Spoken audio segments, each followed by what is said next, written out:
hindi pa rin siya mapigilan. So, nagumpisa na naman siya ng business. And ginawa niya na naman yung utang-utang na yon. But this time, yung kanyang utang strategy nag-work out very well for him. So, sabi ko nga, he was a teacher who failed in business again and again, resorted to utang, and eventually, after lots of trial and error, yung kanyang negosyo nag-succeed. And then he was able to pay off lahat ng utang niya. Yung inumpisahan niya noon, ngayon is one of the biggest poultry farms in the whole of Zamboanga City. Of course, he's no longer alive. It's now my brother and some of my siblings running it. But that was my first exposure to business. And dahil si Papa ay ang aking first teacher, syempre nakikinig ako at naniniwala ako sa lahat ng tinuturo niya, ng tinuro niya noon as I was growing up. And I guess, etong belief na to was one of them.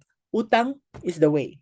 After all, unlike other people na mangungutang para bumili ng sala set, para bumili ng kung ano-ano, sa amin, yung utang ginagamit ni Papa sa negosyo.